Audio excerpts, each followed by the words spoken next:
Hello, this is Miss Andrea, and I'll start as usual by saying um, I don't do live streams to be live. It would be nice to interact with people, but I'm fine if that doesn't happen. I am a small channel.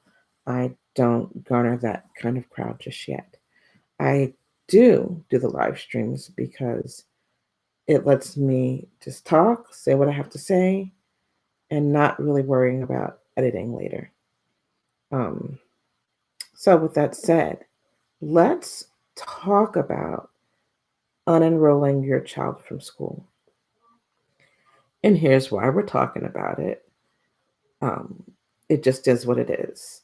Uh, Things are weird.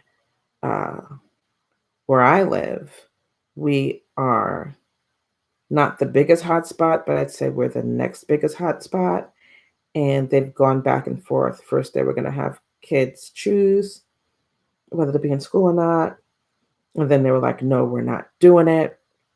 And then the parents got mad. And I understand that. People have to work.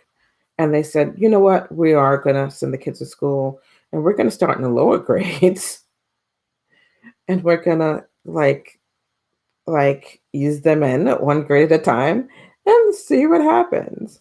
And I have friends who are teachers. One has lupus. Um, Another one has been told to write her will. Um, you know, um, a lot of teachers have autoimmune disorders because it's a stressful job, and that tends to happen. So, for those of you who want to opt out of this mess and unenroll your kids from school, I'm just going to kind of give you the information because what I've been seeing on the internet is that you call and say, hey, Timmy's not coming. I'm going to homeschool. And then they start asking you a bunch of questions that you're not equipped to answer and that, frankly, they have no right to ask you. So I want you to know what is required if you unenroll your kids from school to homeschool. The school at home option is full in a lot of places. And so you can't say, I want to transfer my kid to school at home if the enrollment's like already at capacity, like the K-12 or the Connections Academy. You might be able to do virtual, but that's neither here nor there.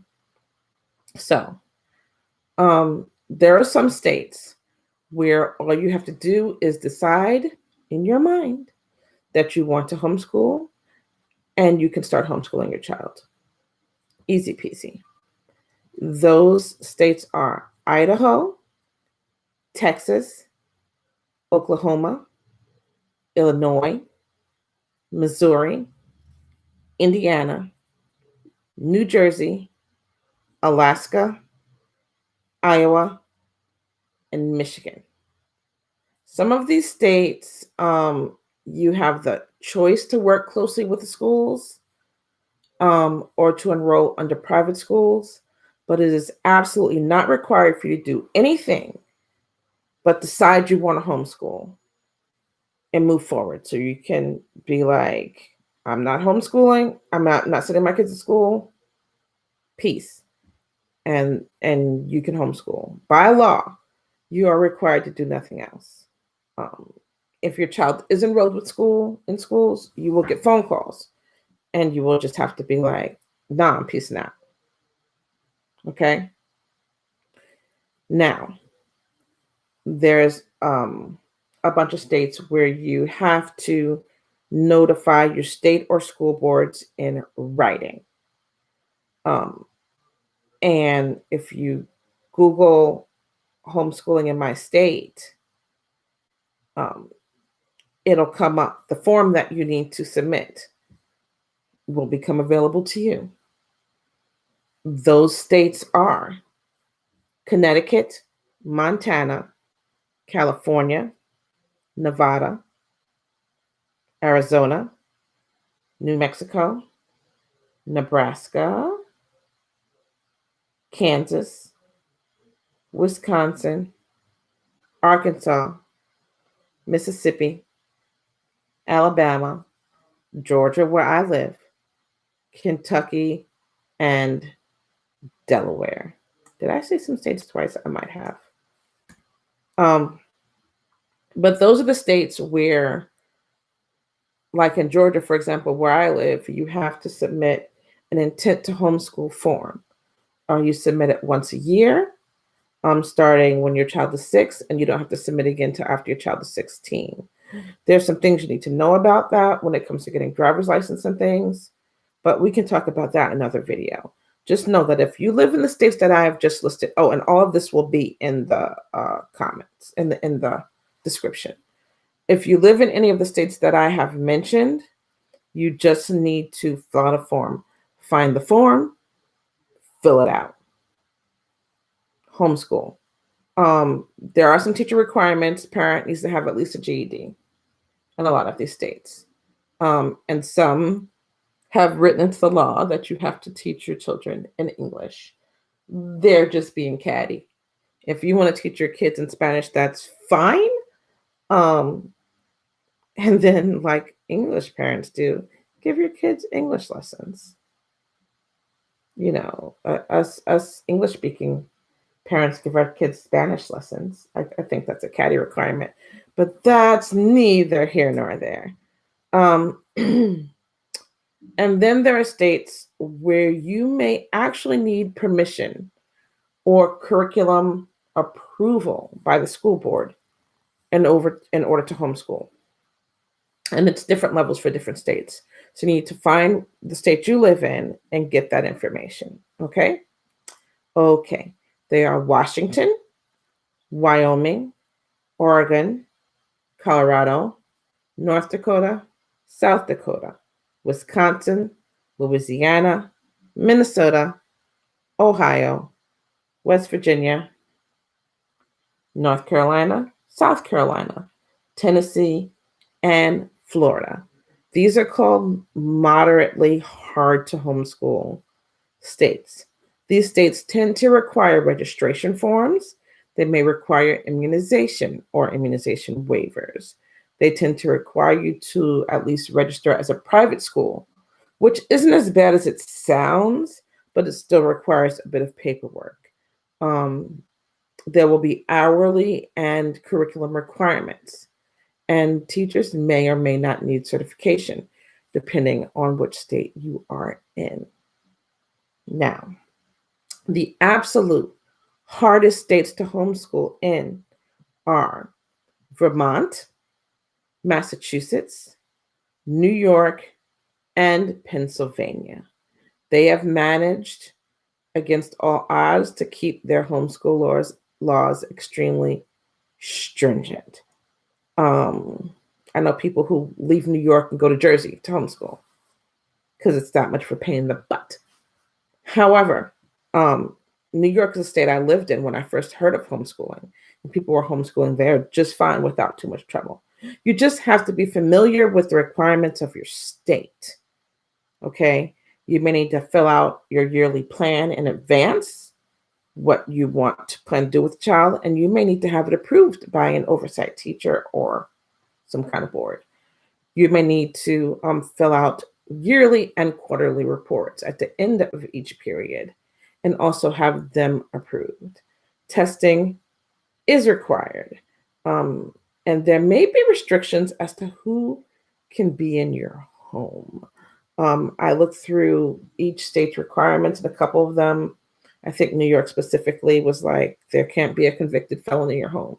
If your child is in your home 24/7, there are people who cannot be there. Because what these states are doing is they're looking at child abuse. And so they make it a little bit harder. Okay. So regardless of the rules, regardless of what each state requires, it might be a good idea to unenroll your child from the actual school so they don't get reported as truant. So you would just call the school and say, hey, I've decided to homeschool. Is there something I need to sign? Or is this verbal conversation good? This is, however, where things get weird, because this is where whoever answers the phone might say, well, have you been accepted into a homeschool program? Or do you know what curriculum you're using? Did you get it approved? In Georgia, where you can do whatever you want. Someone at a school literally said, well, you can't just choose any curriculum you want and start homeschooling. That's not true. You can absolutely choose any curriculum you want in Georgia and start homeschooling. So don't let them mislead you. So yeah, they're just pulling some slick moves, telling you that you need approval when you don't, asking you what your curriculum is, telling you that there are rules for curriculum that you can use. That is a lie. Now, in all fairness, what they may be trying to tell you is that you may not be able to re-enroll your kids next year if you don't use certain curriculums. Like if you just decide to unschool or use workbooks purchased at Dollar Tree, when you bring your kids back, because a lot of people are just unenrolling for the year. Let's face it, a lot of these people unenrolling right now are not long-term homeschoolers. So if you're just unenrolling for the year, you may want to go ahead and do a paid private school online or use a more stringent curriculum, because the school has the right to say nope and put your child back in the grade that they, missed by homeschooling. So if you plan to re-enroll your child after the whole COVID thing is over, you want to use a curriculum that is measurable. Measurable curriculums tend to have a back office that tell you how much time your child spent on each subject, how they scored, how long it took them to get to that. Khan Academy has a nice back office for math and things like that. Time for Learning has a brilliant back office. There are others. I just don't know them all. And I'm going to start reviewing curriculum soon so that I can give everyone like real information on things they can use, because while I teach history, I can only teach so many kids. And y'all need to know what's available out there. You may also want them to take standardized tests. You may also want to administer standardized tests to your kids at the end of the school year. And there are several websites you can go to. I recommend you get the CAT exam. FLO, Family Learning Organization, among other places, will send you an old test.